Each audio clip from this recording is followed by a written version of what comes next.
እናንተ ምን እያሰብክ ነው? ያው አባቱ እኮ ከኛ ጋር መዛመድ ይፈልጋል። ዳጣ ጋር ምንም አይነት ግንኙነት የለኝም ብለኸኛል። ማርትዬ እንግዲህ ዛሬ ናታን እያፋጠጠችው ትገኛለች ማለት ነው። ምን አሰብክ ስለ አቢጌል ነገር? አቢጌል እኮ ተቀይራለች እያለችው ትገኛለች ማለት ነው። እንግዲህ እናት ምንም ቢሆኑ ተቀይረዋል የሚሉት እሱ ደግሞ የሚወደውን ይወዳል። ምክንያቱም እሷን በዚህ ቦታ ላይ እና በዚህ ውስጥ አላያትም። ያያት መጀመሪያም ፍቅሩን የሰጣት ለዳጣ ነው። እንግዲህ እኔ ስጠይቅህም ዳጣ ምንም ከዳጣ ጋር ምንም ነገር የለኝም ነው ያልከኝ። ምክንያቱም ምንም ነገር እንደሌለ ነው የማውቀው። እና አቤጌልንስ እንዴት አደረግ? ለምርቃኗስ ምን አሰብክ? ያንተ አባትም እኮ ከኛ ጋር መዛመድ ይፈልጋል እያለችው እየነገረችው ነበረ። እንግዲህ ናታንም እየተቅለሰለሰ ይገኛል። ምክንያቱም እሱ የተናገረው ጠይቀው ዳጣ ጋር ምንም ነገር የለኝም ብሎ ነበር የተናገረው። እንግዲህ አስከለለህ አቢጌልን ታገባለህ። አቢጌል እኮ ተቀይራለች፣ መልኳም ውብ ናት፣ ሁሉ ነገሯም ተስተካክሏል፣ ጸባዩ ነበር አሁን ተስተካክሏል እያለችው ነው ማለት ነው። እድሜ ለአባቷ ተስተካክሏል እያለችው ነው። አዎ ተስተካክሏል። ከዛ ልጅ እኮ ከሞተ ወዲህ ጀምራ ባህሪዋ ተስተካክሏል እያላት ነበረ። እናስ ምን አሰብክ? እንዴት ነውስ? ምንድነው ያሰብከውስ ስትለው እሷ ግን በጣም ጉጉት ስላላት እንዲያገባላት በጣም ትመኝ ነበረ እሷን እንዲያገባላት ማለት ነው። ምክንያቱም ናታን በጣም ተወዳጅ ልጅ ነው። ጋሽ ደረጀ ጋር ራሱ በጣም እያወሩ ነበረ ትናንትና ሁላቸውም በአንድ ላይ ተሰብስበው። እሱ እኮ መልካም ልጅ ነው፣ በአሁኑ ሰዓት እንደዚህ ያለ ልጅ ሴት አለ አይገኝም እኮ። ምክንያቱም እንደዚህ ያለ ልጅ እኮ ፈልጉ ማግኘት ከባድ ነው። ሚስቱ ታድላ እሱን ያገባች እያለ ማርትዬም እያለችው ነበረ። ምን ሚስቱ ብቻ ልጆቹ ከሱ መወለዱን እያለ ራሱ ሲነግራት ነበረ። ይሄ ሁሉ እኮ መንስኤው ያንተ ነው፣ ልክ እንዳንተ ነዋ። አንተ እኮ በምን በማንም ማልደራደርብህ ማልጠረጠርህ ነኝ እያለ ትነግረዋለች። በተደጋጋሚ ይህን ነገር እየነገረችው ትገኛለች። እሱ ግን በጣም ነው ያዘነው። ምክንያቱም እሷ እንዲያሰበችለት እሷ እንዲያለችው ሆኖ አልተገኘምና ጋሽ ደረጀ በጣም እያሰበ ነው ያለው። አቢጌልም እንደዛም ሲሏት በጣም በደስታ እየተቀበለች ነው። ምክንያቱም እንደዚህ እሱን ካገኘሁ በቃ እንደዚህ ተወዳጅ አገባለሁ እያለች እያሰበች ነበረ። አቢጌልም ግን ሊሳካላትም አልቻለም። እኛ እንዲያፈቀርነው ሳይሆን እነሱ እንዲያፈቀሩ ነው መሆንም ያለብን። እኛ በሌላ እናፈቅራለን፣ እነሱ ደግሞ በሌላ። ይሄ ከባድ ነው። እሱ ግን ጭራሹንም እንደማይሆናት ነው የነገራት ነበረ። ለአቢጌል ግን ይወዳታል። እኔ ስጠረጥር ከሷም ዘንድ ፍቅር አለው። ምክንያቱም ተስፋ የሚያስቆርጥ ነገር ወይም ደግሞ ሌላ ነገር አይናገርም። ይሆናል እንደዚህ ነው እያለ እንጂ የሚነግራት እንደዚህ ነው ብሎ የሚነግራት ነገር የለም ማለት ነው። ቢነግራት እሷን በቃ ተስፋ ቆርጣ የራሷን ምርጫና ውሳኔ ትይዛለች።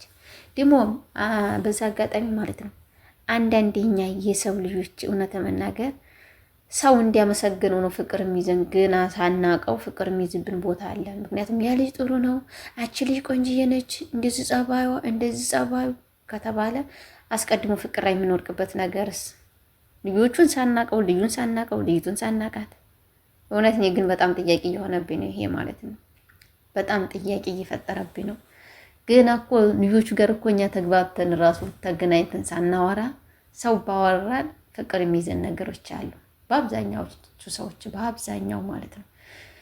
ስለዚህ እሷም እንደዛ ናት። ቤተሰብ ስለወደደው፣ ቤተሰብ ስላፈቀረው፣ ቤተሰብ በቃ የሱን ነገር ስላሰበለት እሷም በፍቅር ተጠምዳ ይዛለች።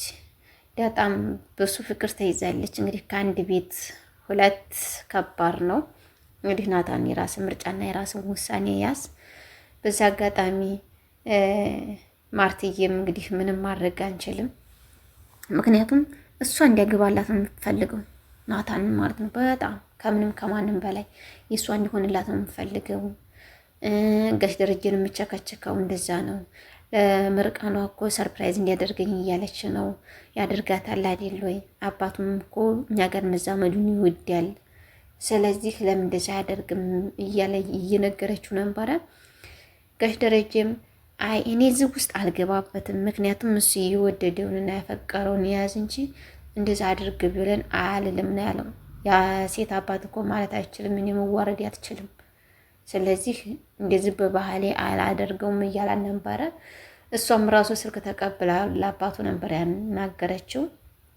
በምታናግርበት ሰዓትም አግኝቸው ነው ወይ በጣም ደስ የሚለኝ ነበር ያለው የናታን አባት።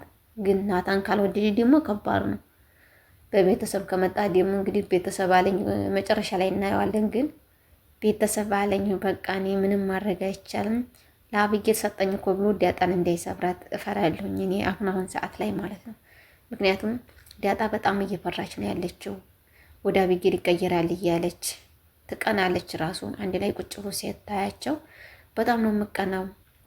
ምን እያወራችሁ ነው? ምንድን ነው እያለች ነው የምትጠይቀውም ራሱ ናታንን። አብጌል ደግሞ በቃ እንደሚወደው እንደምታፈቅረው ስለምታውቅ በቃ ትነግሯለች፣ ለብቻው ትነግሯለች። እሷ ዘንድ ግን ማስመሰል ትችላለች፣ ማስመሰል ትሞክራለች። እንደማትወደው አለ አይደለ? ብወደውም በቃ አሳልፋ ለእሷ እንደምትሰጣት ከእሷ እንደማይብስባት ከእህቷ እንደማይብስባት እያደረገች እራሷን ታረጋጋለች ማለት ነው። በጣም እያለቀሰች ነበር ያለችው ማለት ነው። ናታንን ስጠይቀው ናታን እኔ እንደዚህ ያለ አልፈልግም ሲላት በቃ ለምንድን ነው እንደዚህ የሆንኩት እያለች ስታለቅስ ነበረ። ዳጣይም ወዲያ ስትጠይቃት ልትመልስላትም አልቻለችም። ምንም አልሆንኩ አላለቀስኩም፣ ሂጂ ውሃን ጥሪልኝ ያለቻት። ምክንያቱም ሰው ሲጨንቀው ሂዱልኝ ውጡልኝ ማለት አለ አይደለ? ለብቻው መቀመጥ ውሃን ጥሪልኝ ብላ ውሃ ጋር ሲጫወቱ እሷም እያጮለቀች ስትመለከት ነበረ። ይቅርታ ዳጣዬ እነሱ በሚጫወቱበት ሰዓትም እሷም አብራ ተደብልቃ ሲጫወቱ እውነት ለመናገር በጣም ነው ያስደሰቱኝ። በፊት አይጥና ድመት፣ አሁን ደግሞ በጣም ፍቅር የሞላበት ቤተሰብ እየሆነ ነው። ይሄ ግን አደጋው በጣም እኛም እየከበድን ነው። ሰርፕራይዝ እንሆናለን እያን እየጠበቅን ነበረ። ሰርፕራይዙም እየዘገየብን ነው። ምን መልስ እንደምትሰጥ እውነት በጣም በጉጉት እየጠበቅኩ ያለሁት የማርታ ምን መልስ እንደምትሰጥ ምን እንደምትለው በጣም በጉጉት እየጠበቅኩ ነው ያለሁት። ዳጣዬም እናቷን ሰላም ነች ስትባል ምን ያክል ሰላም ይነሳታል። እስከዛሬ ድረስ በሷ እጅ አብራ በልታ ጠጥታ እስከዛሬ ድረስ ብዙ ነገር አድርጋ እናቷን አንድ ቤት ተቀምጠው አለማወቅ በጣም ከባድ ነው። እንግዲህ የ21 ዓመት ልጅ እናቷን አታውቅም ቢባል ይከብዳል። አንድ ቤት ውስጥ እያሉ ማለት ነው። ሰላም አላወቀቻትም፣ እሷም አላወቀቻትም ነበር። ሰላም ግን ጠርጥር እያላት እሷን በቃ ሁሉ ነገር እየጠየቀቻት ነበረ። ሽኛይቱ ግን ዳጣ ግን ልትመልስላትም አልቻለችም። በጣም ጥያቄ እየፈጠረባት ያለው ምንድን ነው? ሰላም እኮ እንክብካቤ ያበዛችልኝ ምንድን ነው ሲላ ምናምን እያለ ነበረ። አቢጌልም ራሱ ጠይቂያት፣ ሰላምን ጠይቂያት፣ ምክንያቱም ከ20 ዓመት በላይ እዚህ ቤት ተቀምጣለች፣ እሷ ልታውቅ ትችላለች እናትሽን ከማን ነው እያለች ነበረ። እንግዲህ አለቃትም እያለች ዳጣንም ሰላምንም እጠይቃታለሁ አለቃትም እያለ ነበር። ጋሽ ደረጀ ግን ማንም እንዳይናገረኝ ብቻ ነው የምናገረው፣ ሰርፕራይዝ አድርጌ እናቷንም አሳውቃለሁ፣ ማርታንም እንግዲህ እንደዛን ጊዜ እናገራለሁ፣ ካለሁም ልጆችን ከሌለሁም ልጆችን አደራ ካለሁም አለሁ እያለ ለሰላም እየነገራት ነበረ። ሄደሽ ግን ቤት እንዳትበጠብጭ አደራ፣ ማርታን ምንም ነገር እንዳትያት፣ እኔ አንድ ነገር ብሆን ማርታ ምንም ነገር እንድታያት አልፈልግም፣ እንዳታያት እያላት ነበረ። በዛ አጋጣሚ በጣም ከባድ ነው የሚፈጠረው ነገር። ምን እንደሚሆን ባናቅም ከባድ እንደሆነ እንገምታለን፣ እናብቃለን ማለት ነው። በቀጣይ በአዲስ ቪዲዮ እስከምንገናኝ መልካም ጊዜ፣ መልካም ቆይታ ይሁንላችሁ። ቤተሰብ ላይክ፣ ሸር፣ ሰብስክራይብ ማድረጋችሁን አትርሱ። መልካም ልቦናችሁን ግለጡልኝ። ከልብ አመሰግናለሁ። መልካም ጊዜ ይሁንላችሁ።